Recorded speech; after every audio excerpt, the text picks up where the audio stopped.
Like I often say, like people like think of with the move for a second before you do it. Think of action and reaction. What's the action for the reaction? So when I'm lifting my head and shoulder off the floor, the action isn't pull my shoulders forward and swing my head that way. Action is contracting my abs and stomach, and the reaction is that my head and shoulders lift, so that we don't get that the other way around, because then that also. That's a good point.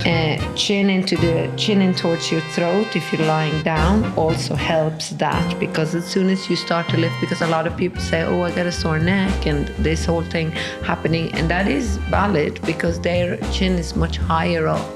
So even just lying on the floor before you start the move, get yourself sorted.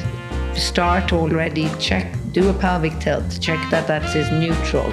Move on to your rib cage, press down the rib cage. So you're actively lying. You're not lying just on the floor doing nothing at all.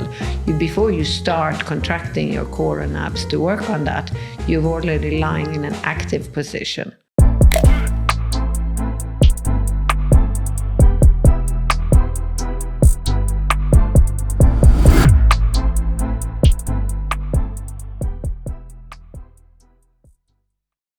So here we are. Okay, welcome. Welcome, Otto. Hello, Kristina. How is it going today? It's going good. Nice to see you again. Yes, so dear listeners and viewers, this is the part 2. We got Kristina, Pilates barn over here. And today we're going to talk about New Year resolutions. Yeah. It's January. It's almost gone. Yeah, have people made it? Do you feel most people you've met, have they kept to their resolutions? To be honest, I haven't met anyone who would be, did resolutions? Who would tell me about the resolutions and if it fails or not. Okay. I can see in the classes that actually numbers are good. Mm-hmm. I teach at David Lloyd, and on the body pumps, on the HIIT classes, I see more and more new people. So that's nice to see. And they're still coming. So my job is to make sure they keep coming for months and months and months, rather than just 2-3 weeks and then quit or get them addicted to exercise. There you go. That's my resolution. That's your job. Yes. Get people addicted. On exercise. On exercise. Let's point that out. Yeah, let's do that. This is a wellness podcast, exactly. Not anything else. Do you have some tips on New Year resolution? I think there's been a big, people do it, people don't do it. People get annoyed at some people doing resolutions. I find people get a bit worked up at that. None of their business. Surprising, because I feel you do you, and then let them do their thing. Complainers like to complain. That's true. They do. So haters like to hate. Another one sorry, there? But not sorry. Okay. We're on a roll from go. I think it's good. I think it's setting goals and hopes and wishes, and that is a good thing, because yes, you do strive for things, and then yes, ideally you shouldn't set it so that you might fail and then you feel upset about that. But at the same time, you know what? You tried. So even that is a step in the right direction, rather than to feel you're not able to even try it. People also say to me, like, it shouldn't matter if it's 1st of January or Monday or the first day of a month or, let's go. But that's what people do. They like to set a little bit of a routine at, they're good Monday to Friday, and then they might be a little naughty at Saturday, Sunday, or have a bit of takeaways and things like that. And you know what? If it makes you happy, go for it. That's how I feel. And I haven't really been in such a position, because I have quite a small place and I have a rather regular clients and students come to me. My classes are very busy as it is and pretty full. So even though I've had a lot of requests for new people joining, I haven't really been able to accommodate for more most of those people because I'm full as it is. So you can send them to me. I'm still available a little bit. I'm joking. You don't have my charm or my behind. Surely I don't. No. So but you definitely, more people are looking for new places come January, and we all know that in the industry we're in, that's you kind of put that aside, you add in more classes for January in general. You do that too, I'm presuming. You see that in the gyms. Yeah, in the gyms, yeah. Privately, I was very busy even before the Christmas. And then, I'd say during the COVID, people just realized it's not only about the gym, it's about themselves. It's more about their health anymore, more than anything else. It's not like, I just want to lose weight. I was like, I want to be healthy, because now we have much more consciousness about how obesity is making these sort of people who get infection with COVID, how it makes it much worse when they're obese. And, comorbidities were a huge factor of why people were dying with the COVID virus. So, I actually just listened to a study published recently. Dr. John Campbell was talking about it. He said, in the whole world, there are registered around 9,000 people who died of COVID who didn't have any other comorbidities. And their average age was 82 and a half. Yeah. So that just shows how the health was the main reason why people stay healthy. So I think now, people have that more consciousness about the health, more than just I want to lose 5 pounds, for example. Yeah. I can see that. But I don't know about you, but I always ask people why they want to do it. And it's not like a trick question of why do you want to do Pilates or why do you want to come and work out. It's more so I get an idea what they actually are looking for, because some people, they just want to get out of the house, and then you have the other side who wants to get stronger or whatever. So I think it's a good line to go down, and knowing what people want. But ultimately, if you're not enjoying it, it's not going to matter. You will not continue doing it. Because so how can you enjoy your Pilates classes more? With education? You come to the Pilates barn and meet Kristina Leddy. There you go. There you go. You heard it here. That's her sales pitch. Jesus. No. I can't answer that, to be honest with you, because I think that the most important thing is that you actually do something that you already enjoy. So if you enjoy a group activity and meeting other people, and then you should do a team sport maybe, or join one of those soccer clubs, or there are a load of those kind of group activities when you interact with other people. Pilates is a little more individually work out, but of course, because I have a small studio, we are only maybe 8 or 9 people in the class.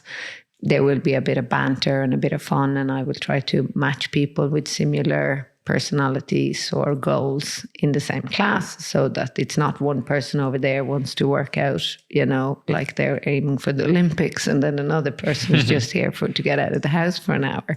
Not a good idea to have those two in the same class. So I have the freedom then to kind of create that space. But yeah, it's I guess trial and error. You try something, you see, do you like it? Is it a good fit? And then you go from there. So there's loads, especially in January. I think there's a lot of things that you can do, vouchers, and you can try out, say, body pump for once or twice, or you can do martial arts, or you can do, and then you have that. Because I think because of COVID, we really missing the social interaction of actually meeting other people, and then that itself, to actually go out and being, which can be scary.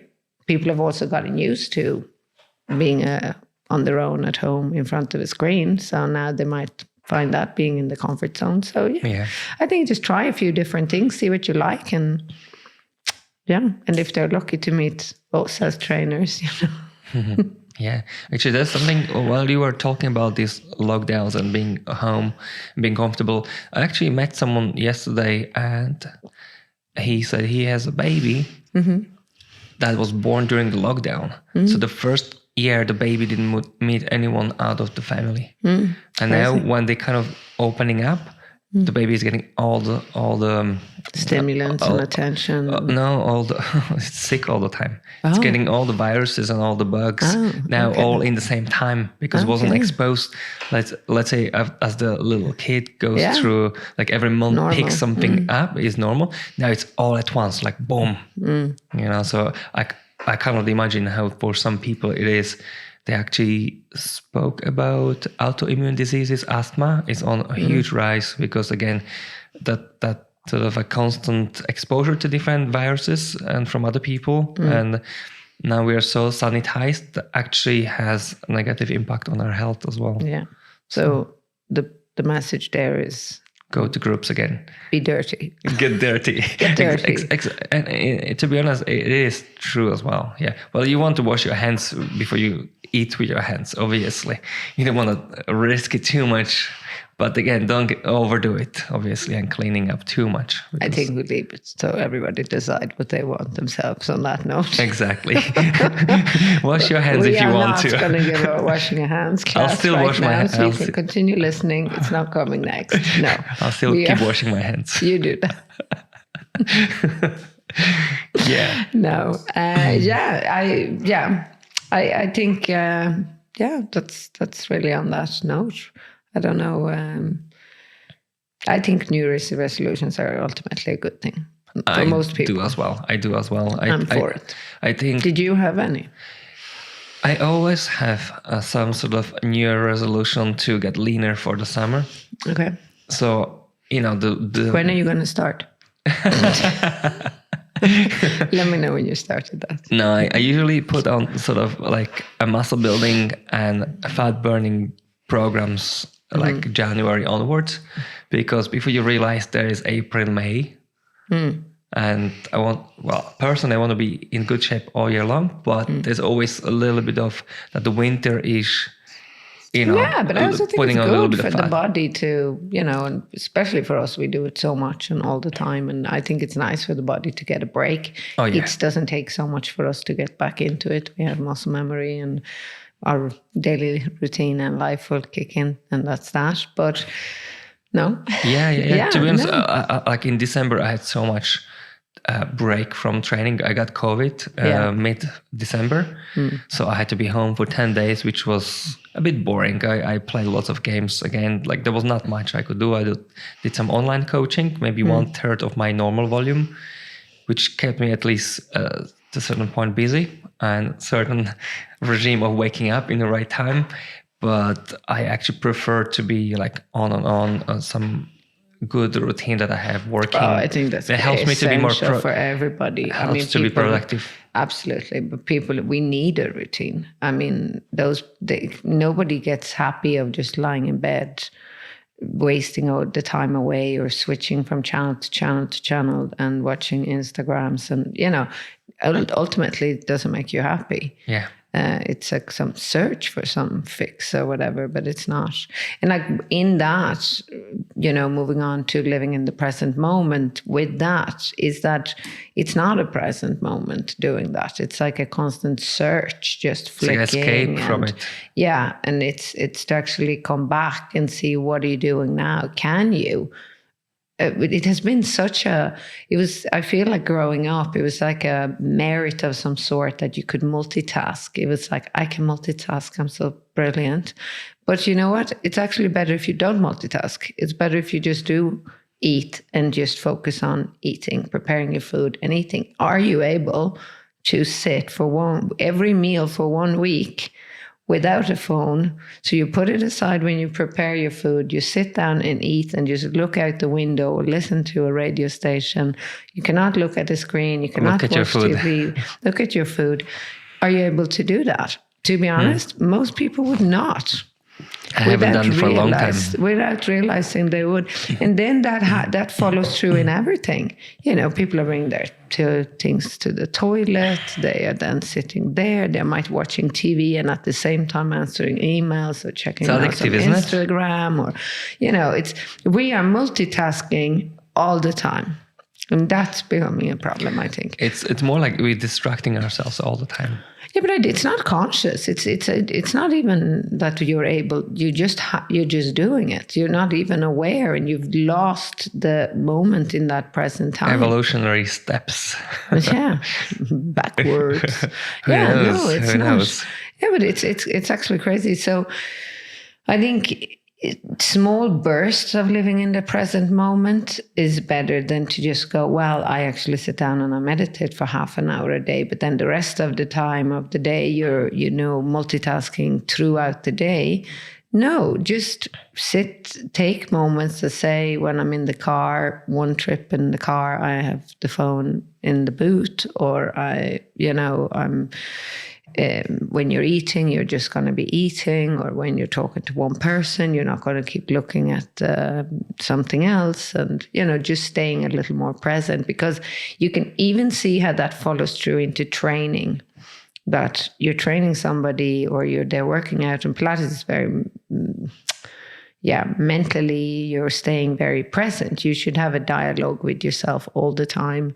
So you should not be able to think about the shopping, because you're no longer doing actually Pilates if you're doing that. And that's, I think, becomes also evident that people are so used to multitasking, they can't switch it off.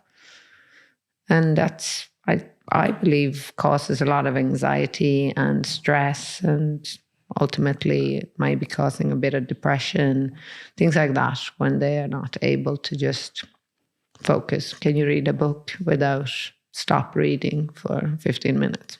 Probably not. It's so simple, but yet none of us can no longer do it. Yeah, they say a lot about our attention span decreased so much since last couple of years. Yeah. Social media and just constantly, and even whatever we have, you can have, in the past we had to look at the TV program, which was printed, and you can plan, okay, well, on Saturday there's a good movie, or this evening there's a good movie. Now you can turn on whatever movie at any time. You can scroll through. Yeah. You can just skip through if you want. So basically you have this instant gratification. You're ordering something on Amazon, and if it shows that it's going to arrive 5 days later, you go damn it. You want it in 2 days, or soon we're going to be 1 day. If they have this exchange, the whatever they have, this warehouse where they can pack stuff, distribution center. That's what it's called. I think they're coming to Ireland now. Yeah. And so, this is the instant gratification, and then we have that sort of distractions, so we won't, but then that follows true in life as well with other things, because we have that. Well, with people, people will have more difficult to have relationships, because they are, I'm bored of you now. Yeah. Let's have someone else. Next, swoop, scoop. Oops. That was boring. Exactly. There's no redo. It's just nah, I don't like it. It's not my fault. Next. It is a bit like that. So I see we have codes here. Should we do some codes if we need to switch? Make circle in the corner. Kristina said okay, so if you want to write about a topic, just write a star in somewhere in the corner of your. In case we go down a rabbit hole and then we realize let's get out of it, there was a sign. Okay, I like those kind of secret code. There was another really cool. No, she was offering me a marker. I was like, no, I don't want a marker. I have my own pen. I'm a pen person. He's a pen person. Did you know that there was a person who did a pen podcast? No, but this is hilarious. Yeah. They did a podcast about pens, just pens, different types of pens. Nice. And he sold it, I think, for something like 5 million. Yeah. I mean, pens. Then I feel we can do a podcast about toilet paper or anything. Let's have a see. How does it feel? When I blow my nose. Everybody should follow their passion. Now, here is something I wanted to ask. How to do things with passion? What does it mean to you to do things with passion? Yeah, gosh, it's deep. It's a really deep question. It's the type of month. Yeah, it's 2022. Yeah, Come on. It's like, whoa. Okay. I think it's super important to be passionate. I love meeting people that are passionate about what they love doing, because it's just. That's why you wanted to meet me? Absolutely. Absolutely.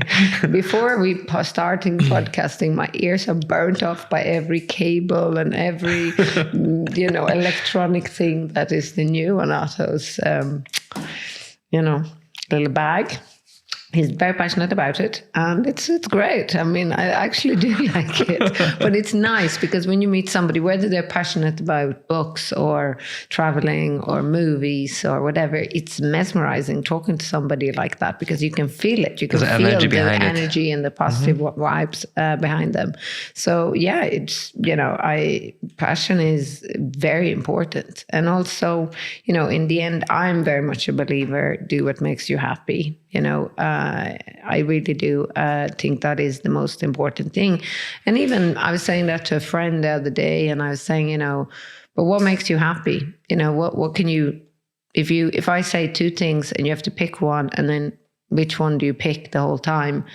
What does make you happy? Because even though I think a lot of people don't realize it. They never reflect on what makes them happy. They just kind of carry on, and there's a routine and there's a familiarity, and we don't want to deviate out of that because we don't want to lose control, and control makes us feel safe, and let's just stay there, and then that will be fine. But life goes on, and we get older, and nobody ever said on their deathbed, oh, do you know what? I wish I hadn't followed my dreams because I may have made more money. Says no one. Says no one. Exactly. So, and yet so many people around us don't, they are unhappy. They might say, oh yeah, I don't like my job, or I don't like the way I look, or I don't like whatever.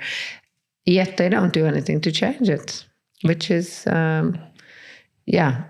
I was speaking to one of my clients recently. It was on Friday, actually, yesterday. And we were talking how I've seen some of my high school friends, schoolmates, and some of them work in factories. Yeah. I was like, wow, if I would imagine myself working in a factory. But you see, like when I was... Yeah, but maybe they're happy though, because maybe their factory means they have hours that they can be surfing or playing whatever, and they are... they might have a list of going, this job might not be brilliant, but I'm only doing it for a few hours a day, and then it enables me to do all these other things. Well, on the other hand, there are these people who will change their circumstances, like moving to a different country, starting a business, getting 10 different upskills and courses, and eventually start to build the lifestyle they want. So basically that, again, following your passion, following your dreams, setting standards for yourselves as well. Yeah, I mean, I 100% agree. But at the same time, I don't think, I'm personally, it doesn't impress me on what you do. What impresses me is that you do something that makes you happy and you enjoy life. And then whether you're working in a factory, and that's or a dead-end job, as many people would feel that those people work in a dead-end job, or that you are, striving to become something, because on a personal level, they might actually feel, you know what, I just want to hang out with my children and bring them to all their sports games and do all of that. And then that enables them to do that. If they went to study and then they have to, might have to, even I know people who are being asked to be promoted in their jobs, and they actually go, I don't want to be promoted. If I was to be promoted, I have to then do more stress. I have to maybe be available more hours. I have to do all of these. Yeah, sure, I'll have a bit of a bigger bank account. But in the end, is that going to make me happy? No. Another person would go, are you insane? Why would you not want more money? Because looks so good on CV. Yeah, but still, why do it if it's not going to make you happy? Yeah. I'm actually more voting for the person who goes, no, you know what? I don't care if I got a couple of grand more a month. I enjoy my life. Yeah. So the people I've struggled with a little bit are the people who know they're not happy, but they don't want to make the change. Maybe they're afraid of stepping out of comfort zone. Yes. Yeah. Yes. But then, life isn't on pause until you decide. You're unhappy.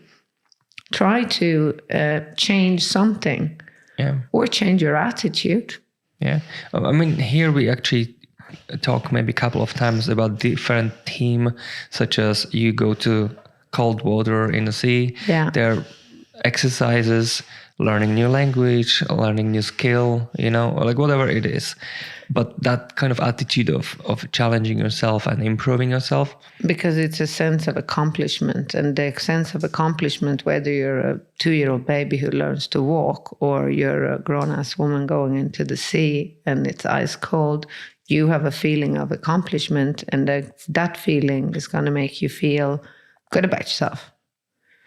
I'd say that on its own, all of it just adds to that sort of like a doer's attitude, just kind of moving forward rather than, sticking in the circumstances. I think like all of these things help to get people a little more alive and trusting themselves. But do you have a routine that you do on a daily basis that are things that you would go, things that you do to feel better or improve your life or that you think are good for you, and other people go, my God, I get exhausted just listening to what she does or he does? So you're asking me personally? Yes. Yeah, so I think just recently really high priority on sleep, because I was not very good sleeper for a very long time. I used to work night shifts in the past as well. So my sleep is not great. I have like, I could be tired afternoon, but that evening after 7, I'm just getting awake. And that just pattern goes for years and years. So, like for me, then waking up at 5 o'clock, 6 o'clock in the morning is very hard because I only sleep like 5-6 hours then. So actually finding the rhythm, and also not to get VR sim racing just before the sleep because it's bright light and it's like high adrenaline kind of sport, let's say. Yeah. E-sport. That gets me excited, so I have to limit it to certain days, only when I play leagues, and then playing, let's say, if I want during the day, but having also good nutrition, because again... Yeah, but when you do that, you come here, you have your drink with you. Yeah. What is that? Is that mojito or... Well, it looks a bit like a mojito, but it's missing the mint. It is actually amino acids with a little bit of creatine in it and also acetyl L-carnitine. So it's a little bit boost. It's a lot of amino acids basically to boost my muscles. Okay. While I'm hydrating. So okay, that they're coming. Tastes better than just pure water. That's it, really. Okay, yeah. Yeah, but I mean, that's something you do. You prepare that, you buy it, you have it, you do your thing. Because I feel like, obviously, people would like to become healthier. They will ask someone like us, what do we do to be healthier? And then people go like, no, but what, like even the smallest thing you do that, which you drink that for. I hydrate well. Yeah. That's why I always asking. And it's a conscious decision you've made to. That's why wherever I go, I ask if I can use their bathroom. Yeah, the same. I'm like arriving. I have like a range. Sorry, I just arrived. Can I have your bathroom, please? It's like a range anxiety. Before I go to the car to like 1 hour drive, I was like, can I use your bathroom? But it's a real story. That's life for people who hydrate a lot. Yeah. I hear you. I'm that person also. Every time I arrive somewhere, it's like, sorry, can I use your bathroom? Yeah. So yeah, that's that. So now you all know we do not have problems. We just drink a lot. Actually, I want to mention something. People who are chronically dehydrated will dehydrate their discs as well in their spine, and it will deteriorate much, much, much faster. That's good. That's good info. Just think about it as well, the hydration in your discs. Yeah, because I know people actually don't drink because they don't want to go to the bathroom. Yeah. So they go, oh, do you want a tea or a water? No, then I have to go to the bathroom. It's like, what? That's a thing. It's different when you are like a tourist in a town where it's going to be difficult to go for a bathroom. It's never difficult to go to the bathroom. Where is it difficult to go to the bathroom? It depends. But maybe temporarily, maybe one day you travel, there's a lot of airplane movement. Maybe, you know.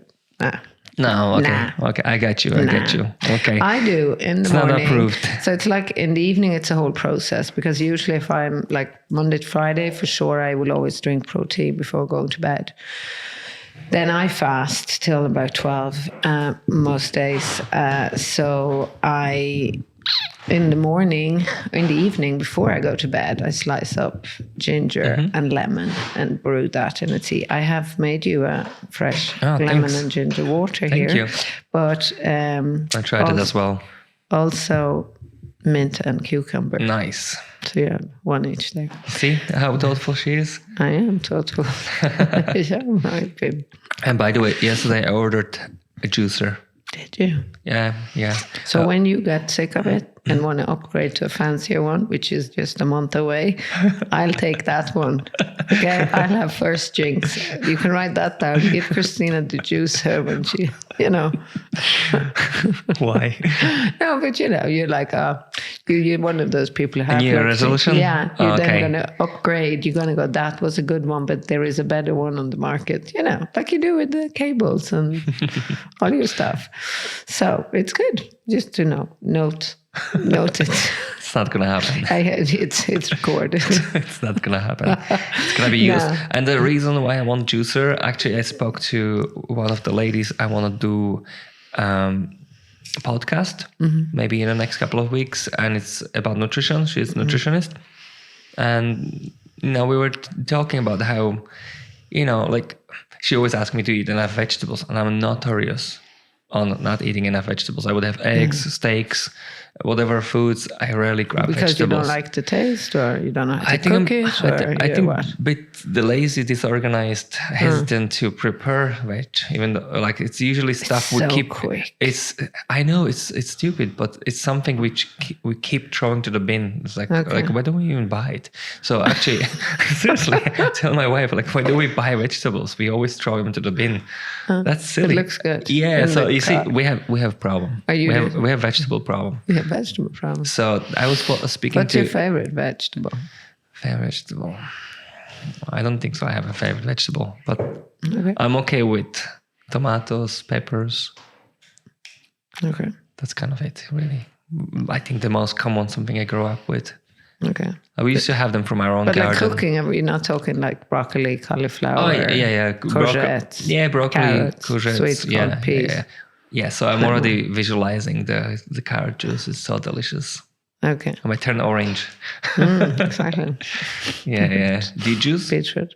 No, I wouldn't say juice. I wouldn't know, like, as in, when people say do you juice, I'm thinking they're talking about like a juice diet. No, I don't do that. I do, like, I do a lot of waters. So like that, you know, the first thing I drink every day is lemon, ginger, cinnamon, turmeric, and chili that has brewed overnight and it's cold. So I just pour up a large glass. So why that combination? Why chili there? I think that. That's chili? Great. Everything is good for the inside there. People can Google all that. You can Google it. Yeah, Google it. There is that. I mean, there's lots of antioxidants and anti-inflammatories and vitamin C's and all of that. The cucumber is really nice. Yeah. It's so refreshing. Yeah, no, that is good. So sometimes, like, I do often pineapple and ginger in the NutriBullet.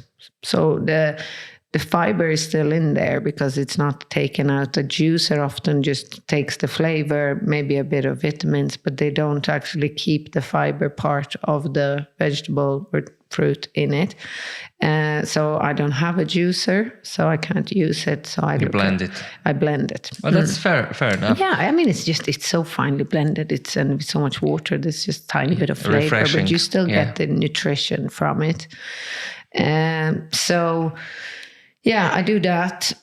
Then I have magnesium. I do take quite a bit of magnesium, both in the morning and in the evening. Like a supplement, or a supplement. And why is that so? I think it's for the muscles. You want to have pump up muscles? No. Yeah, the new steroid. You heard it here. Magnesium. No, it's good also for cramps and things like that. But just sleep. Brilliant for a good sleep and for the muscle to replenish itself during the night.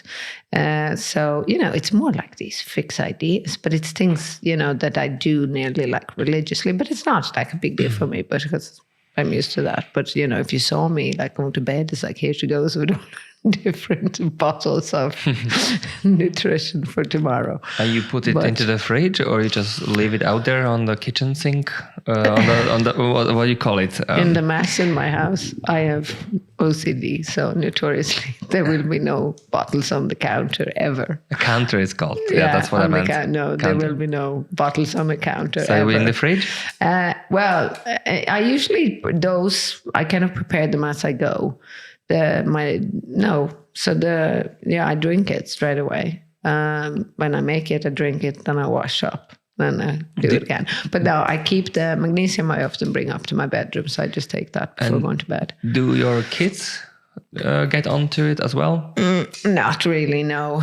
I mean, they'll drink this if I have a orange or lemon. They're not. They think I'm a little bit cuckoo with the ginger. There's a lot of ginger. Ginger goes in everywhere.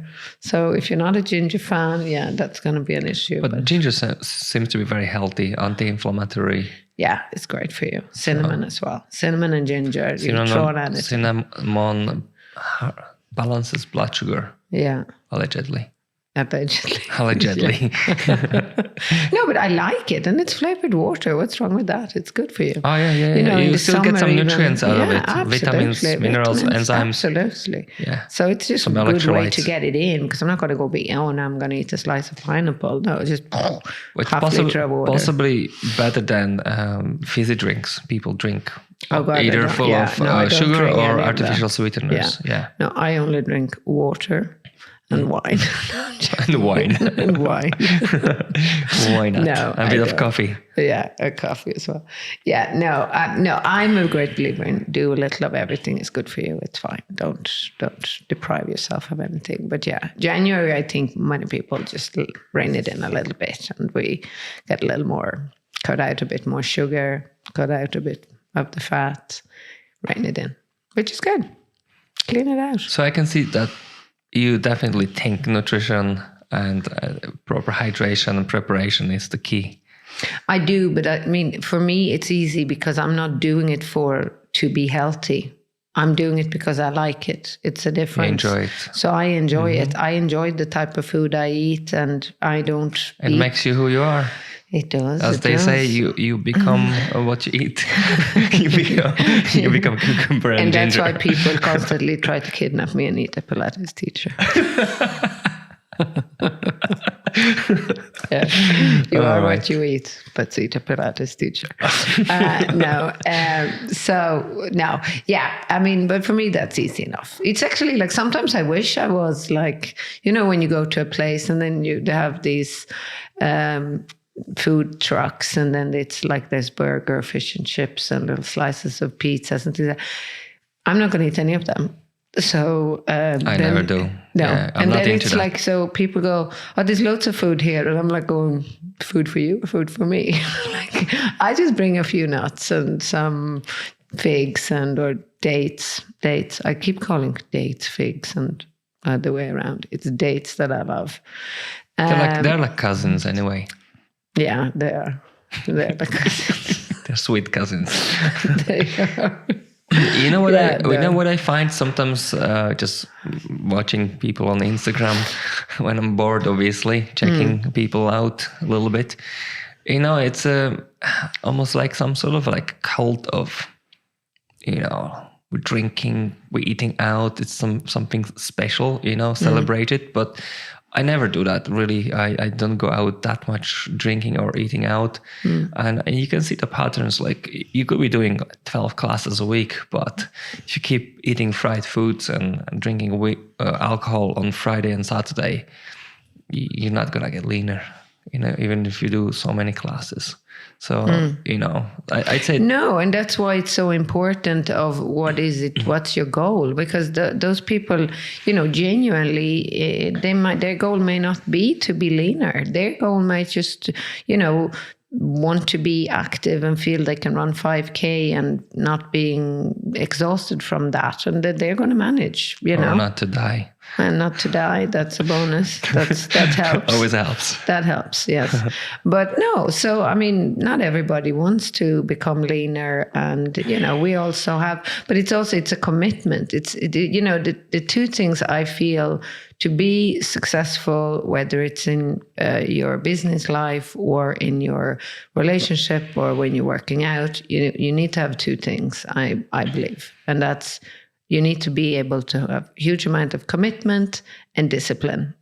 Without commitment and discipline, you're not going to get anywhere. It's, whatever your goal is, it's not going to work out for you. So you have to be able to go. And then it's so easy for people to just go, well, no, I'm not very disciplined. What do you mean not very disciplined? You didn't try. It's a choice you can make. You don't. It's not like a predisposition thing in your DNA. You can discipline yourself. You can say, I'm going to stick with this. Yeah.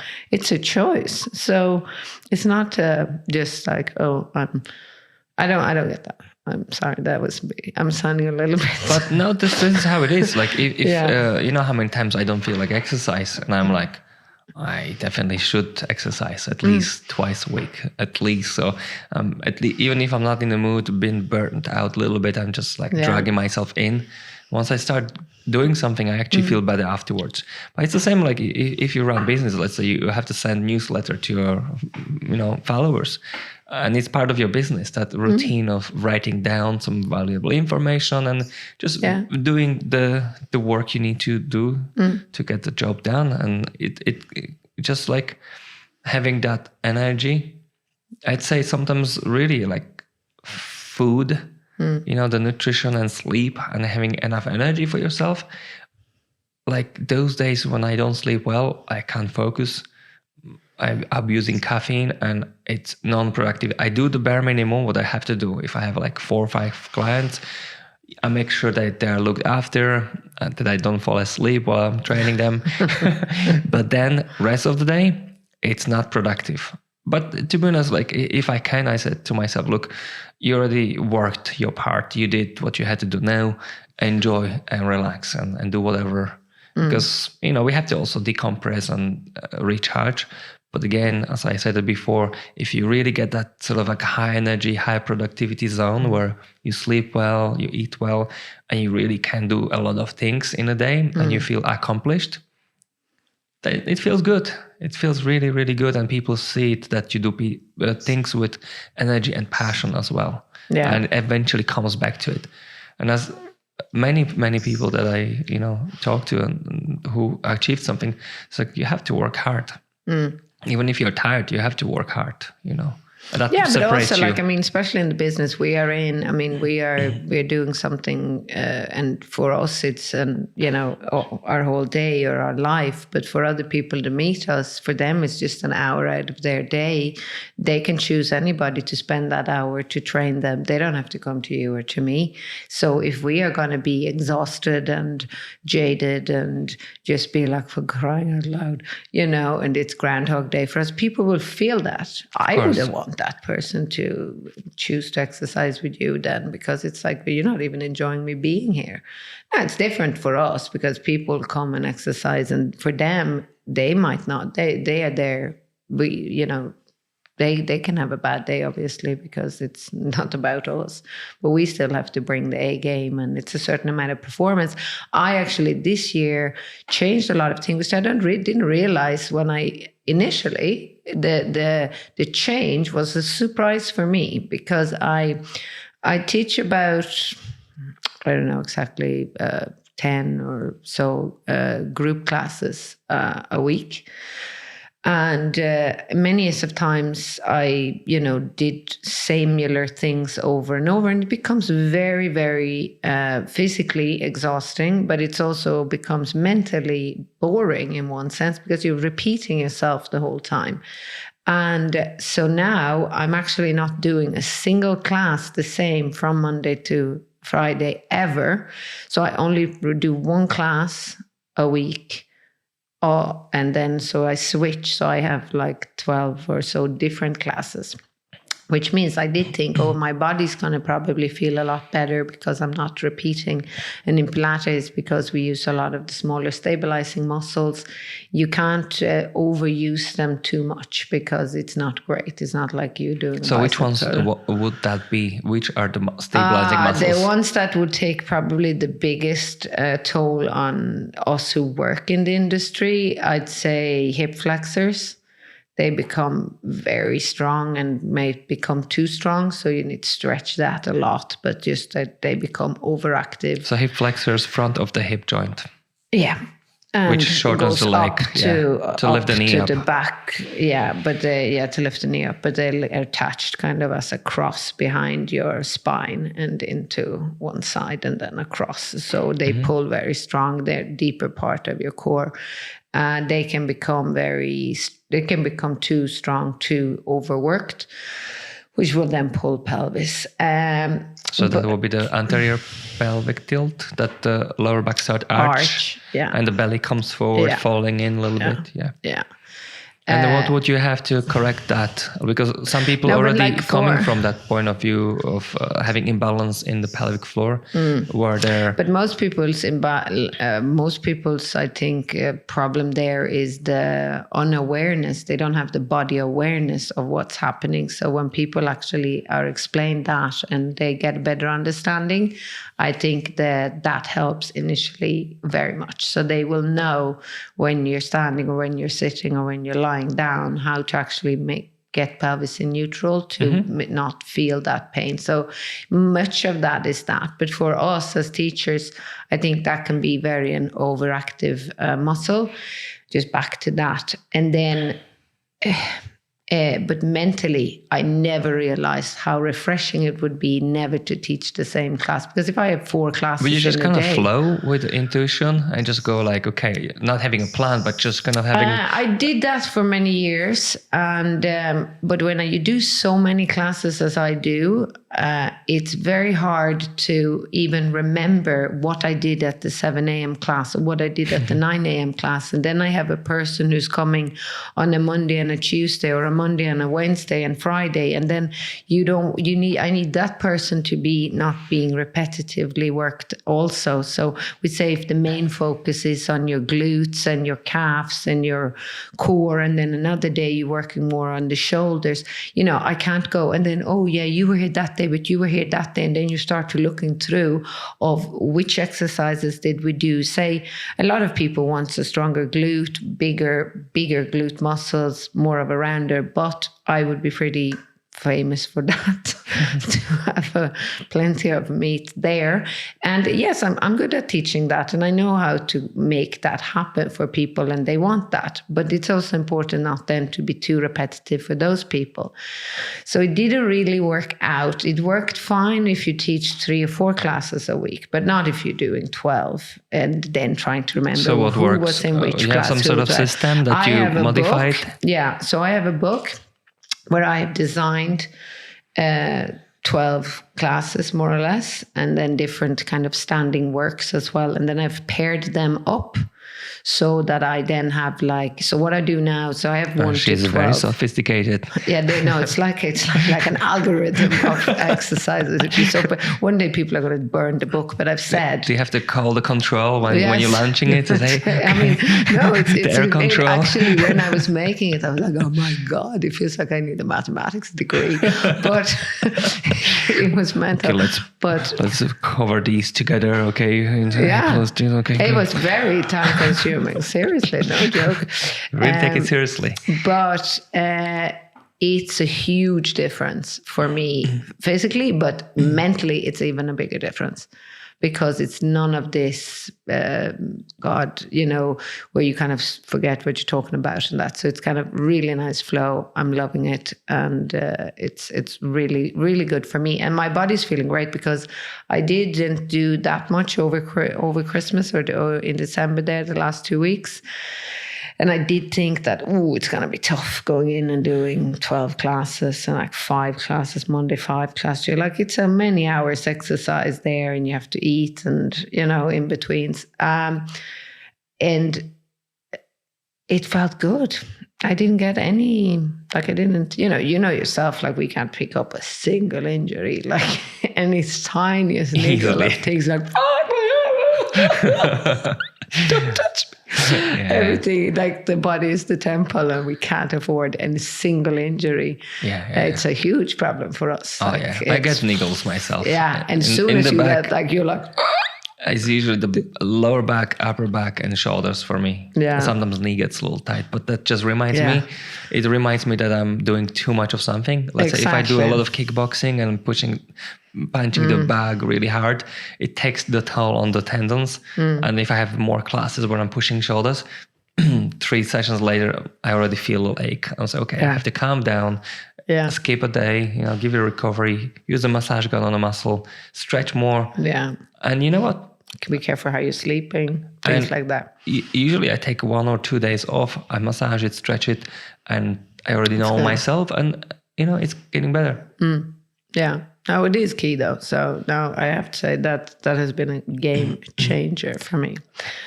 And so to add on to that, and if I ignore that, which I did so many times, then it comes the bigger injury. Then the price is like, instead of like having like a week you have to pay of inconvenience, instead of like a week of inconvenience and doing like early rehab, then you have like 2-3 months of injury. Because you inflame the tendon much more because you already stress it too much. And I remember some of the injuries I had for like a year. And then I have decided, okay, maybe I should start doing some rehab on it. And then 2 weeks later, it was gone. Like I had inflammation of the soles of my feet, plantar fasciitis. And because I had like salmons with the orthos insoles, every time I had these runners, I was fine. But every time I was wearing anything else, after 10 minutes walk, it was killing my legs, really painful. And then I was doing like a routine that I designed for myself. 2 weeks, boom. Elbow the same, wrist same, shoulder. What do you find that people are most common weaknesses in your student? So that was a question I had for you. So what do you think the common weaknesses are in your participants? I mean, I'll answer that in 2 ways. One is that, in general, as we get older and things like that, the main problem I feel is the posture. People's posture is the problem. That's their weakness, really, lack of body awareness. And I find that a lot of feedback, people that come a lot and they understand more of, they get better body awareness, they'll get better posture, and they have less pain overall. So I would say posture overall in that. But weaknesses, when often bad posture is often lack of core muscles, which is not the abdominal muscle. I want to point that out. The core is the entire torso, front, back, and sides. So because it's a lot of thrown out there, core, and people think core is the abs. It's not the abdominal. Core. Exactly. The whole torso. Everything except the limbs and the head, basically. Exactly. All of that. That's the best way to say it, is the core. So weak core is the problem there. But overall, when we're working out, I would find the biggest problem is actually the wrist. So I do a lot of work for wrist placement or strengthening the wrist, because people, they don't want to be on the wrist because that's painful for them. Often it's the lack of understanding how to be on your wrist to make sure you're not jarring the joint in your wrist. But it's not a permanent condition. It's not a thing. Weak wrist is not a thing. You can strengthen up the wrist the way you can strengthen up any other body part, and it shouldn't be a problem. So it's not like I can't be on my wrist because I have sore wrist. That's not a thing. I found if I have a wrist pain, it's usually my forearm muscles are very tight. So I stretch it, I massage it, I use massage gun on it, and just to balance the grips when I do different exercises. So yeah, it's balancing think in sides. your case, you're not on your wrist like that. It's usually so this muscle. This muscle here pulls down through in here. So if you look at like when you move fingers, you can see how these muscles move from here, and how you move, different areas. So if you're constantly gripping heavy weights, these muscles can get very tight. Yeah, but that's why but you and I have a different angle from that, because yours, like you were saying, is coming from gripping. Mine is my flexing. Students, no, it's from being in a push-up position or a plank position, or you're standing on your forearms or pushing weight on your forearms. And in many cases, it's that their hand is completely relaxed. So they're not engaging the hand at all. So when we're walking on the feet, they're not just... they're activated. So you have to activate the hand by making the hand as wide as possible and maybe lift a bit of this area in your hand. So you never heard of it. Because when you're doing that, you're activating, because I did a lot of training for handstands and being on the forearm. And if you are just like going like that, and it's more probably shown if you're better to be in a video rather than as a podcast, because it makes no sense for people who are driving in the car. But you can describe it a little bit. Standing there. But yeah, so if you're on your all four or in a plank position and you have your hands and you bring your shoulders away from your hands, you will see this center part of your hands is lifted. But as soon as you lean forward and bring your shoulder on top of your hand, you will see that this area will be pressing down into the floor. So this will drop into the floor. But you need to lift that out a bit to activate the muscle in the wrist, so that we're not just jarring into a limp hand. And doing that would activate that muscle. That's these muscles here on the forearm. And you were lifting out. Yes, ultimately. But often also, even just holding your hands in front, opening and closing as fast as you can, will build up a bit on this muscle. But the problem is that when people are constantly, so I sometimes just go like, do this, open and close, open and close, open and close, open and close. They have these spring devices that you can train your forearms, as well. Grip strength. Yeah, grip strength.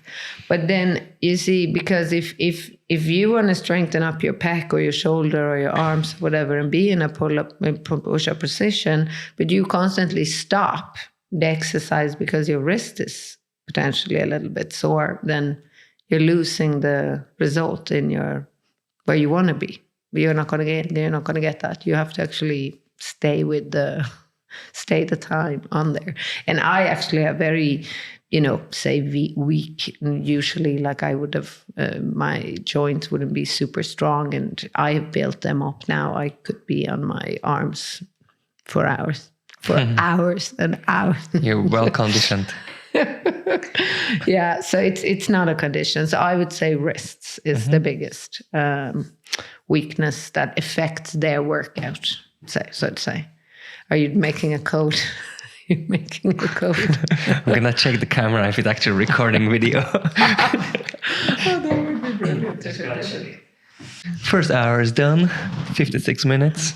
Okay. Woohoo. Yeah. So I have another question for you. But what? Yeah. And this is a good one. So it's the core. The sound. What are the best core exercises, and why? So the core, strengthening up the core, which then we already mentioned, is the whole torso, not everything bar the head and the limbs. Just in case you cut it here and you want to start fresh. No. A second podcast. Don't worry about it. Listen for more than an hour. No, I was just giving you instructions on how to tilt the microphone. Okay. The thing is this. This is my opinion anyway. So it's everything we say are educated opinions. It's not facts. Really, often not anyway, unless it's mathematical facts. So the core, why people often, they try so hard to strengthen their core and their abdominal muscles. Sometimes because they want to have a six-pack or looking at it, and then other times they don't. And I often get this, that people are working a lot on that, and then yet they are not getting the result, and it's extremely frustrating for them, so on and so forth. I believe that the main reason people are not building a stronger core or abs is because they are not activating it. They're spending a lot of time doing the exercise, but they're not activating it. And the best way I find to describe this is that if I go into a gym and wanted to build a bigger biceps, and I'm going to do a bicep curl for that, I will either sit down and rest my elbow somewhere and do a bicep curl, or I stand up and I'll do a bicep curl. Now, sometimes when people stand up, they hinge back a little bit, and they might use 80% bicep, 20% back to and a bit of momentum, really, to strengthen up the biceps. But in general, the bicep is going to be activated to more than 50% anyway, regardless how they do the bicep curl. Same if you do a squat or whatever. But when it comes to the core, if you don't consciously activate it and know how to activate it, you will more than likely use maybe only 30% abdominal and core muscle, and the rest will be shoulders or whatever, momentum, or arms or neck or whatever. So they are not actually working the core at all. Some people even use a weight over the head and they catapult themselves forward with the weight, which absolutely is beyond any understanding why they think that's going to work their core. No idea why. Something's going to work. Something's going to work, but it won't be the core. That's for sure. But yeah, so that's the biggest problem, that you actually need to look into, either meet a personal trainer or Pilates barn. Google or come to me and understand how to best activate the core. And some listeners will relate to this, and some trainers or coaches will relate to this, that they're working out with people and then they're saying, maybe you have 2 people or 3 people, and then 2 of them will go, Jesus, my core is burning, and another person will go, I feel nothing.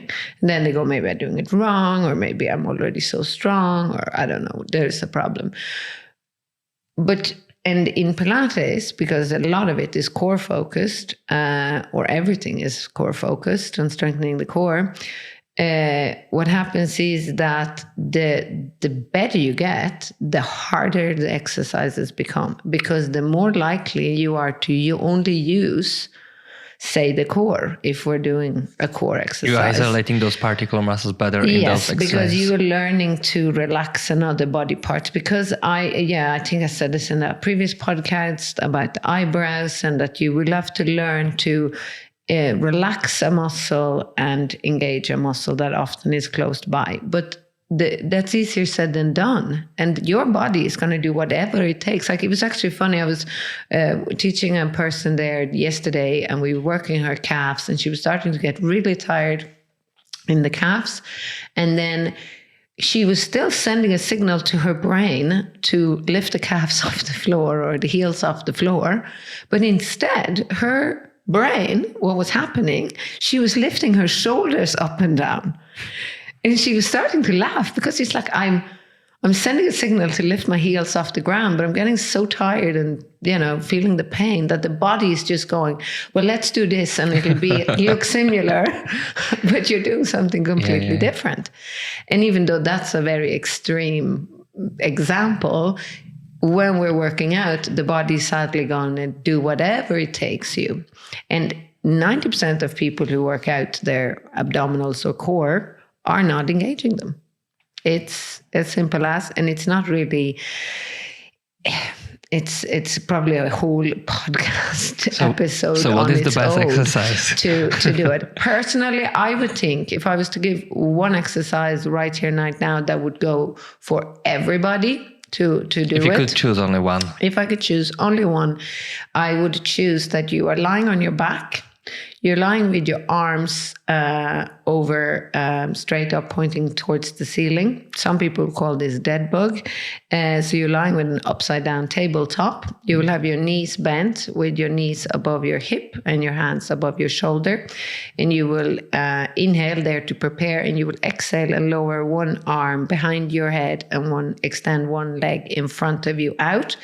The reason I would do this, so when you're extending it, you will both flex the abs and you will draw in the belly button to secure it. Now, the reason why I would do this exercise rather than anyone else is because the person who's doing it would feel if their lower back is lifting off the ground or their rib cage is starting to expand upwards, that they've lost the move. So they need to nearly press down the rib cage, press down into, they don't want to be in a tucked position starting. You're going to do a little pelvic tilt before you start. In neutral, you will have a small gap when your knees are bent when they're tabletop in that position. Your lower back won't press into the ground, because that means your pelvis is now tucked under.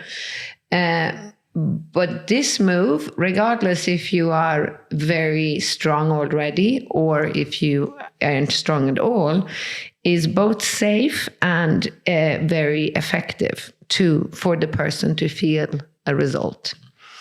And nothing else can help you. There is no momentum. There is no other body part can pull, because when you crunch up and you get your shoulders off the floor, most people that do that move, they're using their shoulder and their upper body to bring it up rather than to activate their abdominal muscles by drawing their rib cage down.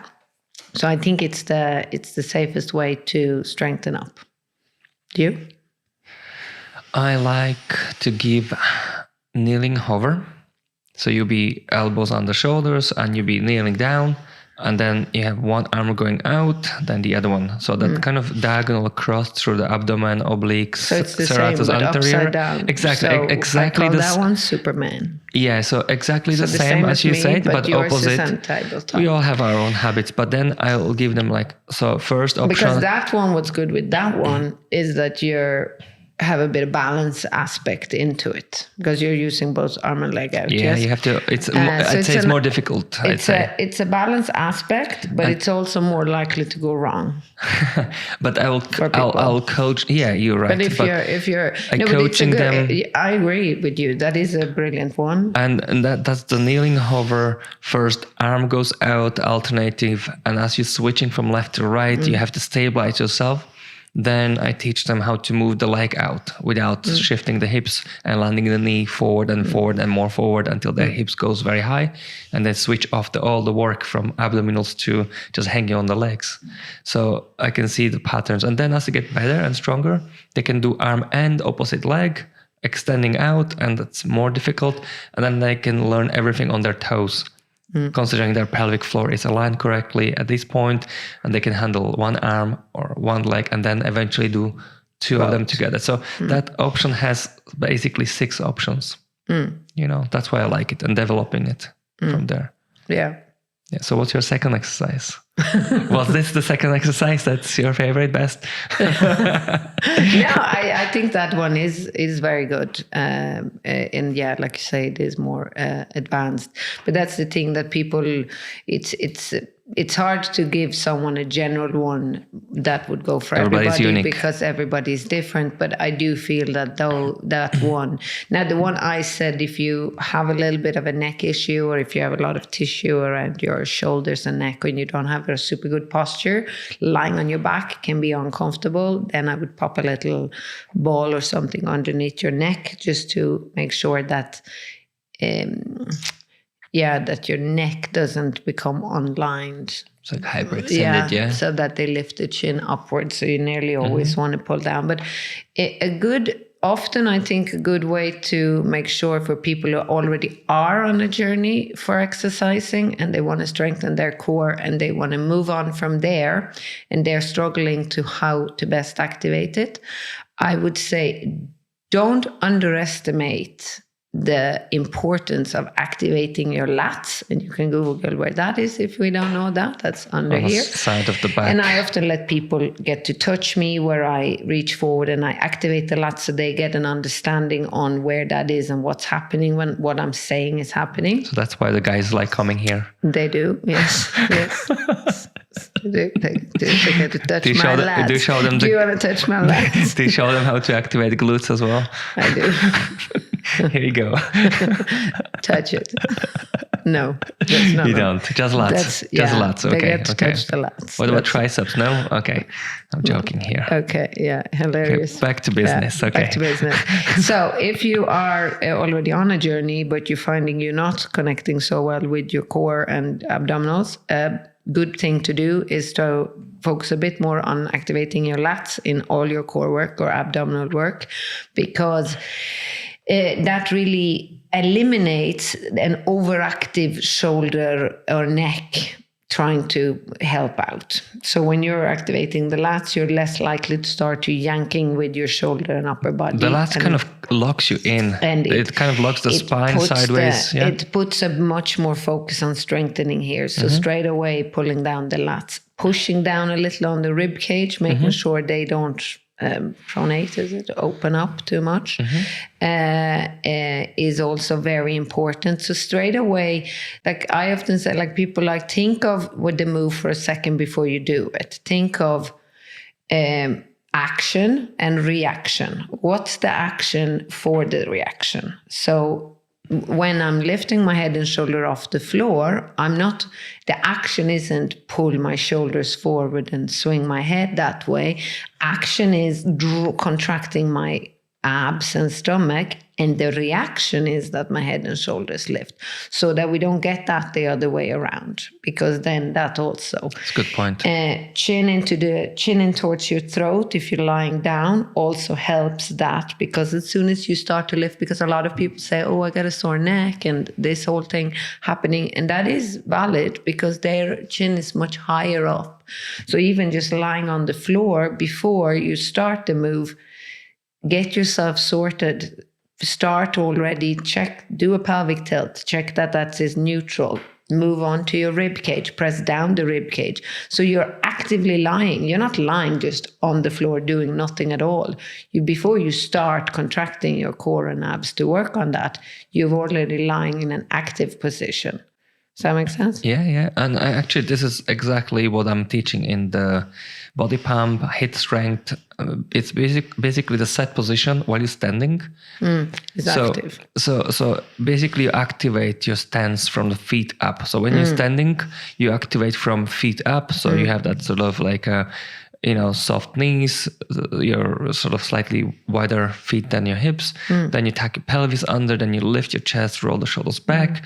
And as you hold the bar, you kind of rotate arms externally, so that tucks the elbows in, so activates your lats. And basically you feel like your whole body is active and you're ready to lift. And as you're bending forward, you're just hinging, but you maintain that sort of activation of these major muscles. That front and back connection. So I often say that as well. Like, and it's to do the move. Again, when people do a glute bridge, say they're thrusting their hips up, they're swinging from the spine. Like that's not the move, unless you want to work on maybe a gymnastic move or have some other curricular activity later on in the evening. That could be a move for that. But if you're working out to strengthening up, no, I'm serious. Then don't be thrusting up like that. So how do you do correctly the bridge? So you want to feel the glutes activated, neutral spine. Straight away, you lie down on your back, you tilt your chin in towards your chest, pull down the lats, push down the rib cage, pelvic tilt, knees are bent. And then when you've done your pelvic tilt, lower back again slightly off the floor, because your knees are bent, so you're not pressing down. And then from there, you squeeze your butt and possibly your hamstrings and lift up. If you're not doing that, and people often that go up and down with that thrusting motion, they get cramp in their hamstrings because they are not activating the glutes enough. They don't have that support. But every time you come up, you're pushing down the rib cage and drawing in the belly button so that the front part of you is supporting the back part of you. Yes, but it's not a gymnastic arch where your spine is arching off the floor. It actually stays in a flat back. Yeah. But yeah, I mean, I do a load of glute work. I could seriously say it's a speciality of mine. I do a lot of glute work, and in any way, shape or form. I do a bit of squatting and things like that, but it wouldn't be the biggest one I do because a lot of people don't want to have, they might have injuries in their knees. So I would have so much exercise to do that it doesn't affect your knees, but strengthens your glute. And with a strong glute, you support your knee, as you do know. So there's that. Like a lying down on the belly, kind of like lifting activation? I do anything from tabletop, like the one you said, when you're on your forearms. So you're like in that position. I do side lying. I do in the bridge, of course. Then I have bar work. I have so much glutes. It's like a repertoire. I can work your glute for an hour if you wish. So you will know it. So it's and the glute is so big. There's layers. There's 3. As you know. The minimus, medius, maximus. You get the sides for abductions and external rotation, and you have the main maximus for doing the heavy lifting, sprinting, and climbing up through the mountains. Cycling. But I mean, glutes is now, it's like, it's a big thing. People want to have a butt. They want to... More visually, Visually, people want it. Whether they're male or female, it's nobody wants that flat situation happening. I don't know what it's the good-looking glutes are status now, according to Pilates Barn. No. You want to find a better partner, get a bigger glutes, stronger glutes. No. You want a promotion in your work, get a better glutes. Yeah, exactly. Especially if you're female.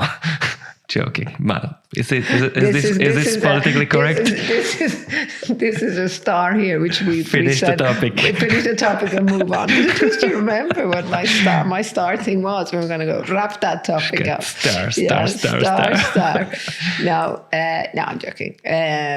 No, I enjoy working. You're joking? I am. You're joking? Okay, cool. I'm really funny. I thought you were very serious. Oh, no. You know what what I'm going to start doing is I'm going to have a piece of pen and paper, because I get so funny during class, but I can't remember what I said. That was so funny. So I'm going to just have a piece of pen and paper. So when I do say my funny stuff, I can just... I should record it. It's going to be more and original. And then I can just record those things things the Pilates people say, and then it'll be a little, steps like that. All the bad jokes and stuff. Oh, yeah, I have that even. People were able to get little stones. Like, how many was that? Because that's what I say. And then people are like, I mean, the first week. How many of reps? Yeah. And they get so angry because I'd be like, la, la, la, talking away. And then, how many is that? It's 50. We've done 50. Oh, that's good. You got extra. What's you so upset about? Yeah. I mean, do you get abused by your students? No. I did. This happens to me all the time. Yeah? So yeah. But I don't do like 50 and reps. Then I go like 10, 9, 8, 7, 6, 7, 8. They're like, no, it's not the wrong way. Said 7 twice. What is it, man? Yeah. I said, calm down. So you got extra. You don't have to pay for that. It was a freebie. You don't want them to work in a bar. You get half a glass of wine. Yeah. I'm quite known for drifting away from counting. Oh, yeah. Especially if it's non-choreographed class, like HIIT strength, and I'm also coaching, and I'm also watching, I'm trying to connect with them, throwing it's joke. Not that easy. Exactly. Yeah. And then, you should ask me to count. I'm already triple tasking myself. And then, like, especially we don't exactly hit with the music. Yeah. So it's not like your regular 1, 2, 3, 4, 1, 2. So you can kind of get more easily distracted. See, but you know it happens. I think we should have a podcast for support group for abused trainers, instructors, because we need a support group. I say that to people. I say, stop shouting at me. It's a big deal. You can stop if you want to stop. Stop. I'm not making you do it. Exactly. Well, I am. Nobody stops. You can stop if you want to. Nobody stops. What I try to encourage is to go as far as you can go within certain range. So let's say if I recommend certain weight for the set, whatever we do, say, okay, guys, target is 8 to 12 reps. Or I can say target is 12 to 16 reps. Yeah. And you finish when you feel like you finish. And if you are at the end of it and you're still not feeling it, you're wasting your time again. Absolutely. But this is a big thing. And people are, I understand it, but it's, how shall we say this so it's politically correct? Politically correct. Yes, exactly. We don't have to. We don't have sponsors, so we don't have to. True. We're not going to lose our jobs if we're not politically correct. Yeah. No. In some corporation. The thing is this. The exercises, like you say, everybody needs to do their own thing in group classes. Yes. We can't specify. You can stop now. You continue. You're all individuals. We're all grown-ups. You're all here for different reasons. Some people are stronger.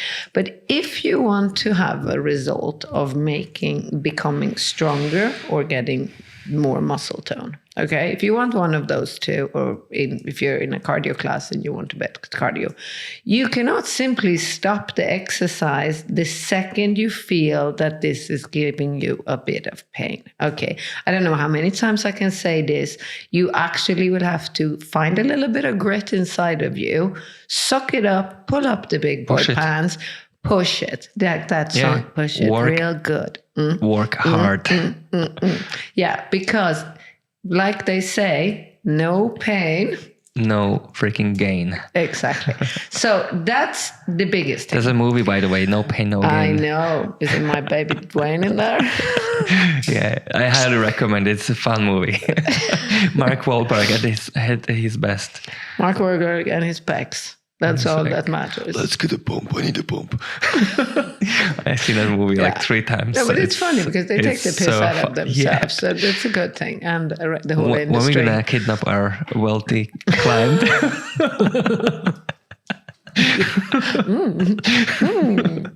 Let's hatch a plan. No, joking. Seriously, that is the biggest thing, because people feel now, and I'm not saying everybody needs to push it. We're all doing exercises for different reasons. So I'm making that very clear. If you just want to get a little, body moving, and you have no interest in becoming stronger, or you have no interest in becoming fitter, or anything of those things, then carry on. You're doing a great job. You're here. You're working out. You're doing your thing. However, if you want to see a different result to what you already look like right now, that involves a bit of change. It can involve being a bit hungry, because it means you are used to a bit of a sugar rush, and for some guys, eating more protein, more carbs as well, if they're skinny. And I mean, me, I don't know every evening when I'm exhausted, going, oh God, I have to drink a whole protein drink here. But I know I have to do it because A, I don't want to lose too much weight. And B, I need it. My body needs it, or I will be in pain. I will get, delayed onset of. Well, you need certain amount of amino acids to repair your muscles. Yeah. And if you don't provide it, you're gonna break down. You basically decompose those muscle fibers into amino acids. And if you have, let's say, low calories, it will turn into sugar, and you consume your own muscle mass. Yeah. And you become skinnier and skinnier, which happens with cardio. Yeah. And if you need your strength for your classes, then you're losing, and you're actually gonna get a little bit less proficient with what you do. Absolutely, and that's where you don't build what you want. So, but ultimately, if you're doing something, say a body pump class, every week that you have to, exactly how much weight you're lifting, exactly how much after 1 or 2 or 3 times, you have an idea. You can have a piece of paper or put a note in your phone. I should add weight on the biceps. That was too easy. Or I should get a lighter weight in the triceps. That was too hard. whatever you have to do. Sorry. Yeah, I was ginger part. Yeah. And then same with the Pilates. If you know you're going to do the 100, which is 10 breaths in a kind of crunchy position, and you find that was too easy or whatever, you need to make a change. But you also can never just give up the second you feel a little bit of onset, of course, because it's too early. It's too early, and you won't get the change. You have to feel the pain. You have to feel, I can't do more. Well, this is the thing. If the body knows that what you do is within its own boundaries of what's possible, then you're not actually creating urgency for body, the need for the body to improve your strength, endurance, or whatever energy system that you use. And so you have to shock it near its limits. And to know what the limits are, really, like once you really collapsing with a heart rate, just not being able to cope, and your legs are completely burning and you're losing the strength. Yeah. But also I think that on that note, it's take a minute and think about why you are exercising, or what do you want out of it. Exactly. Because that is a great goal because if it is to get a narrower waist or bigger biceps or get a whatever it is, then when you see the result, it's a huge amount of accomplishment, and you go, I can push this a little further maybe, or confidence. I can deadlift a little bit more, or whatever your goal is, because then you have a goal and you're striving for it. So when you hit that target, it's going to push you to push yourself further. Yeah. And you will stick with it because you have this sense of yay. While if you don't know what you're doing or why, or you have no purpose for it, then it's going to be a lot easier to quit and to go, okay, January is done. I did it. Yay. But I think this is our job, to be able to take someone who is not comfortable with pushing themselves very hard, and being able to sort of educate them, push them, and observe them a little bit, and give those cues like, "Come on, guys, let's push it today." Are you, and I tried that, and I do try that, and I think most people who come to me think that I'm very positive and funny, and I do feel that it is my job, or that's part of my thing to make you feel like you're having fun and you're doing something. But at the same time, that's all. Like if you have a private client who's paying you privately, they know what they're doing. They know what they want already. But when people come to a group class and they're standing at the back in a body pump, some people, I think if I'm just in the room, I'm improving. Doesn't work like that. I'm so sorry. It doesn't work like that. You have to actually put in a bit of a work. Get a sweat out. Yeah, it has to. But you cannot force people. So it's their own time. Their own time. But if that's someone who actually try to achieve certain goals and they don't push themselves, and then they don't see the results and they get discouraged and they quit, that's even bigger failure. Because like combining different aspects together. But that's why, you have to combine the knowledge, and we're not psychic as teachers, which I do sometimes feel people might think. If you are not getting the results you're looking for, say you're not getting your six-pack, and that's what you were trying for, and you're feeling you're putting in the hours, and you're putting in the effort, and you're putting in the time, and you're not getting it, then you won't need to go, sorry, can you help me? Because I don't know what to do here. And then we can look at where it's going wrong. Or because, in this sense, abs are built in the kitchen, as they say. It's still a bit down to what you eat, but strength-wise, you should still get stronger, even though you might not lose the fat on top that would visibly show the six-pack. So that's where it is. Maybe you are not actually working out correctly. Maybe you are not activating the muscle. You're not that present when you're doing it. So that, likewise, you might be hurting yourself if you're doing load of bicep curls and you're swinging backwards while you're doing them. I mean, you see that on body pump all the time. Yeah, I mean, a little cheat is fine, but like cheating all the time, it's like, why do you take so much weight that you have to cheat from the rep 1 of the set 1, you know? So it's okay to do like last 5% with a little cheat, because eventually, well, I'm not particularly body pump. Body pump doesn't encourage cheat movement and swinging. But in the gym environment, muscle building, and it's okay. And biceps curl is okay, particularly for a little cheat, because you can actually increase the duration of that set by forcing few. You swing it up and you control it down. You swing it up. So instead of stopping at that moment where you actually can't lift it anymore, and you swing it up, which you can do very safely through your legs, just like bend your knees and then just help yourself up, and then just eccentrically control. That extra 5 reps you do, that is also going through your comfort, beyond the comfort zone of actually getting there on your own. So, that's why sometimes people train in couples and the other guy or the lady helps bring it up, and then you just controlling, So there's a lot of methods how to increase intensity and therefore force better results. Yeah. So there are a bunch of exercises you can cheat. When you do it safely, there's no harm. You have to know why you cheat. Why do you cheat? Because I reached my limit here. It's a heavy weight. I already done 8 reps, but I'm trying today if I can squeeze in another 4 cheated ones. And that is extra effort. So there's no harm. I wouldn't judge all the cheating just like, these guys don't know what they're doing. There are some quite good literature on that stuff as well, and it's no harm. The big boys are doing it. Come on, it's safe.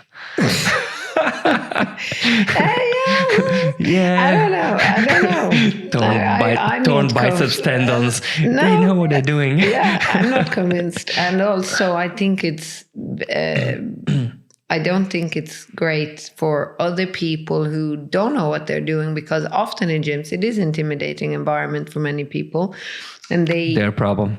Yeah, no, it is. Sorry. No, I know, but it is intimidating. It is intimidating for a lot of people. And then they result in they're just walking around, checking out some machines, and then they see people using some weights, and they check maybe they should start jogging in the park. Come on, copying this. Give them a few more years. And then you have these, Yeah, no.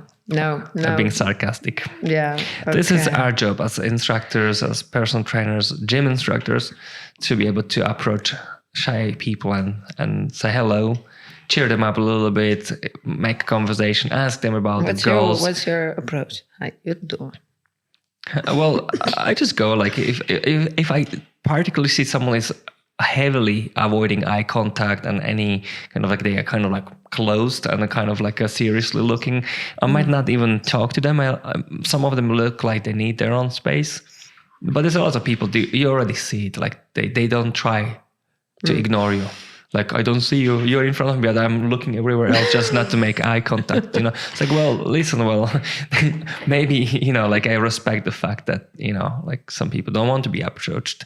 Maybe they don't feel like that moment. Yeah. But then, I don't do gym floor anymore. I used to do it for years, but I'm 90%. You're waitlisted now. I'm past that. I do personal trainings, and it's more outside of the gym environment. Yeah. So I do my own business, and then I teach classes. So I'm not recruiting people for the classes from the gym floor. But every time I have someone coming to my class, I'm announcing myself while I'm teaching my classes. So if I'm covering a class, so I encourage people to come to my other classes if they like what they've seen, they like my style. Dog's trying. DJ is trying to DJ is sad, yeah. DJ is at the door going, enough. So that's what I do. We have to wrap it now. I have to go attend to my dog. Okay, anyway, well, we got a lot. Yeah. We got a 1.5 hour. And do you have anything else to say to our listeners and viewers? To finish? To finish? Oh, yeah. Stay sexy and don't get murdered. Sounds about right. So I think keep up the good work and do the work and enjoy it. Really, like don't think about the Joneses. Don't worry about now. It's really in to do spinning or really in to do this or in to do that. Just do what you think is fun and it will work for you. I think that's the key. You have to enjoy it, and if you do, you're gonna continue. And I can add to it, hard work pays off. Keep working. See you guys.